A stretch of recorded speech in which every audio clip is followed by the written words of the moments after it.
Hey folks, my name is Kit Rosewater and I'm a children's book author. My debut series, The Derby Daredevils, is about a junior roller derby team. Book 1, which is called KENZIE Kickstarts A Team and follows along Kenzie Ellington, came out on March 24th, 2020. And Book 2, which is called Shelley Struggles to Shine, is about Shelley Baum, Kenzie's best friend. And Book 2 comes out on September 15th, 2020. One of the questions I get asked the most about whenever I'm talking about the Derby Daredevil series is how specifically I managed to write about sports, and more so, how I managed to write those really fast-paced scenes that you see a lot in sports books. And I was thinking a lot about those questions and how I could use some of my answers and my own strategies as tips for other young writers who are working on their own craft. And the more I thought about what it's like to write fast-paced scenes, whether it's a sports scene, a chase scene, a scare scene, maybe a racing scene, I came up with three main strategies that I use for all of my writing with the Derby Daredevils. And also, I'm sure that I'll keep using those strategies with other works as well. The first strategy is about using all of the senses, as many senses as you can, hopefully all 5 in a scene. The second strategy is to use different perspectives or lenses on the scene that's going on. And the third strategy is to make sure that everything stays very, very clear in terms of the specific action that you're describing. So I'm going to go through all 3 of those tips, one right after the other. All right, so let's talk about that first strategy about using the 5 senses when you're describing a scene.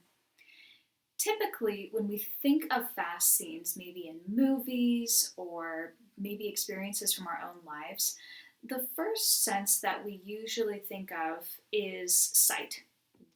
We kind of imagine maybe a race taking place in our minds, or if we think of a movie chase scene, things go really, really quickly back and forth between the characters.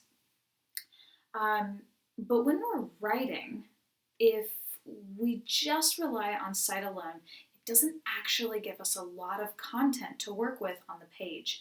And soon you realize that an exciting scene that should be taking up, a whole chapter in terms of what it's doing for your characters and all the changes happening, you only get maybe a paragraph or 2 when you're just describing the what of what you would see. So with things like Derby Jam, which is kind of a play on the track that happens in roller derby, one of the things that I try to do is, the first thing I'll do is I will think about, what does that scene look like? What do I want to happen in terms of the dynamics of the jam? But then I jump into another sense. Maybe I go into the sense of hearing, and I want my main character to be kind of taking note of the sounds that they hear. So maybe they're hearing the chanting from the audience, or the stomp of the skates from the opposing team that are still on the bench watching, or maybe they hear kind of like the squeak of the wheels on the track. They may not even be able to hear those things. Those sounds may all be muffled. The strongest sounds might be their own heartbeat, just kind of thumping in their ears. Or maybe it's their breath and they just can't hear anything beyond their breath. Or maybe they're hearing a specific voice of someone else yelling out to them. All of those little details can jump out in a scene, make it feel real, and then also for you as the writer, give you more content to be able to focus on without seeming like you're stalling the action. Once I've gone through sight and then hearing, the next thing I might go to is to feel. Are the palms kind of sweaty? What does it feel like to have your feet in the skates? Or maybe if you're running, your feet kind of pounding back and forth along the pavement. What other things could you be feeling? Hot, cold, you might be feeling kind of goosebumps if you're scared or being chased. You might be feeling a lot of kind of adrenaline coursing through. What are all those different feelings? And really, if we go back to our own memories of kind of fast, action-packed scenes, you might think of those first initial ones that I've described that we see a lot in action scenes, and you might have some really specific feelings that, again, will help your scene come alive. Maybe you are feeling like your tongue is getting bigger in your mouth because of nervousness or something like that. Next, after that, I'll go on to smell and taste. With taste, I know that unless this is a specific food scene, there's not a lot you can taste, but sometimes a character will kind of lick their lip and taste that salt from the sweat, and that shows us that they're really nervous. I rely a lot on the smells. Are you smelling kind of burning rubber?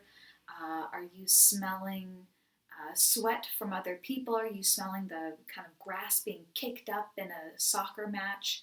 Are you smelling gravel? Are you smelling rain that's going to impend and come in and change the dynamics of everything going on? So basically, I'll go through the senses one at a time and kind of almost squeeze them like a lemon and see how much juice I can get out of that to use during my scene. Okay, on to strategy number 2, using different lenses or perspectives to look into a scene and hear and smell and taste and feel a scene as well. There are several ways that you can use multiple perspectives when writing a fast-paced action scene. One way is if you have multiple characters and you can jump into different people's heads, right? That's called a different point of view, and you might have read several books that have multiple points of view, which means that different characters get to be the narrator at some point. If you happen to be writing a story that has multiple points of view, one great way to stretch out a fast scene without breaking that tension is to go back and forth between multiple characters' perspectives.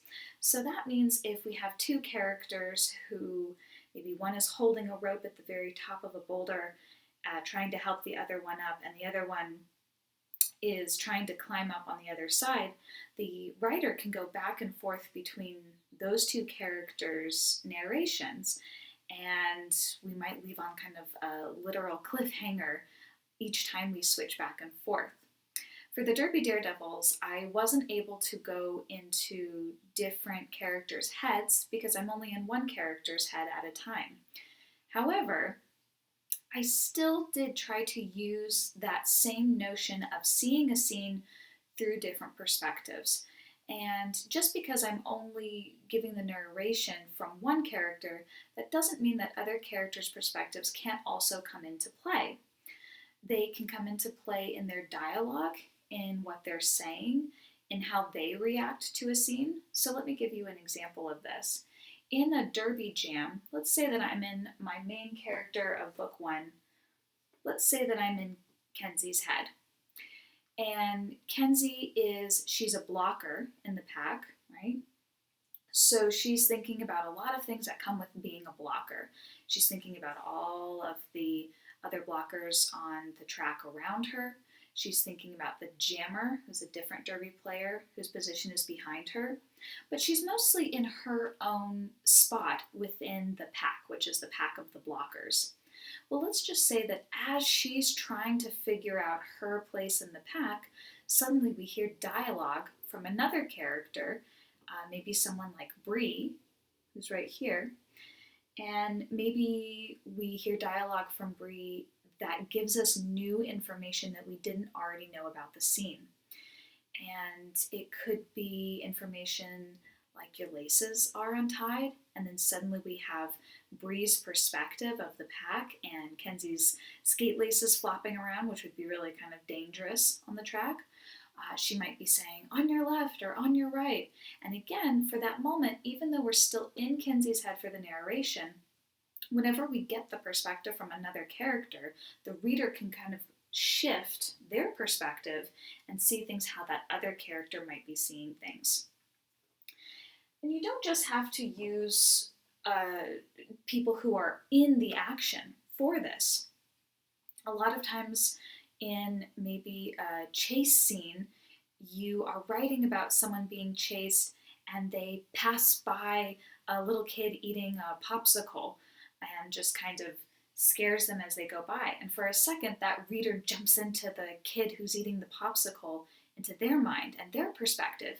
And instead of just seeing the chase scene from the back and forth of the person running, we see it from the sideline person of characters running across. So it's really, really important to really utilize other perspectives. And one way I try to think of it is that they're kind of like camera lenses of the action to expand a scene. All right, and now we get to the final lesson that I like to take with me whenever I'm writing fast-paced scenes, and that is to make sure that no matter what other strategies I'm utilizing, whether it's thinking about all the different senses, whether I'm looking at different perspectives or lenses on the action, that above all, the action at hand stays crystal clear for the reader. And there's a lot of great ways and strategies to make sure that as you write a fast scene and you're kind of taking your time and stretching it out, that you're not losing the logistics of the what is happening in the actual scene so that the reader can understand. Here are some of the strategies that I use when I'm writing specifically derby scenes in my series. So one way to clarify the action that's going on is I'll either have an introduction to the action or a summary of the action. And that's having a character explain what's about to happen to the other characters and also to the reader, or to use a different character maybe to kind of do a recap once the action has settled. And that's to kind of get any super, super important highlights. So in roller derby, those highlights typically tend to be points. What points are scored during a jam? If you've ever been to a roller derby bout in person or played roller derby, you'll know that those jams themselves are super, super messy when it comes to figuring out who kind of comes out on top in the end. I trained for many months to be a roller derby referee, and it takes a super sharp eye when you're looking at the action at hand to figure out which player is passing whom, and if it was a safe pass or kind of a cheap pass if they've cut into the circle of the track. So it can be really, really helpful for me whenever I've just written a derby jam scene to have a character maybe give an update on the actual points, or maybe have a character like on the team kind of exclaim, oh, we've caught up, or to even have a roller derby official or referee kind of name the points that were scored by each team at the end of the jam. That's one way to just kind of clarify some of the highlights of the action, the takeaway that I want the reader to have. Other ways to make sure that you are explaining your action clearly as you're writing on the page is to write the whole scene, add in all of those details and strategies that we talked about, and then go through and either underline, circle, or highlight just the actual what is going on. And if you do that, sometimes you might notice that you have skipped over a really important action that needs to link up the first two. So, for example, sometimes I'll have written a scene and realize that I've taken my character the first half of the way through emotion, but then I switched perspectives and I forgot to come back and have her finish the motion. So just like Isaac Newton says, when there's an action, there's a reaction. If I have a character give a really firm hip check to somebody else, I need to make sure that I note if that person goes down, if they stay up, if that person gets hip checked right on back, if the hip check was a solid hip check, or if they used an arm and there was a foul called by a referee. So those are certain things that can be really helpful to go through. Sometimes we have a hard time seeing those spots that we've missed in our own writing, and that's when having a peer critiquer, or I like to call them a beta reader, can be really, really helpful for spotting that out. The important thing to note of a difference between like a critique partner and a beta reader is that rather than handing my work to someone and saying, how can I make it better in all the ways you would think of, and let them kind of give me their opinions on word choice and what the characters are doing and if things are relatable. Usually with a beta reader, we are asking them specific questions, and really those questions have a lot to do with confusion or clarity. So I'll hand a derby scene to a beta reader, and rather than saying, "What do you think of this?" or "How to make this better?" I'll just say, "Will you tell me what's going on with the action?" And then when I listen to them, that helps me realize if what I was imagining is being clearly conveyed to that reader. And there you have it. Those are my 3 strategies for writing fast-paced action scenes. Remember, the first one is to use multiple senses when writing a scene. The second strategy is to jump into different perspectives or lenses using other characters when writing a fast-paced scene. And the third strategy is to make sure that above all, that your action stays clear. And you can make sure that your action stays clear either with using yourself as an editor when you reread your work, or with using an outside perspective. I hope that these tips help you with your own writing, and I look forward to producing more videos and content and uploading them here to help with your craft and to help you build and grow as writers. So thank you so much for joining me this afternoon.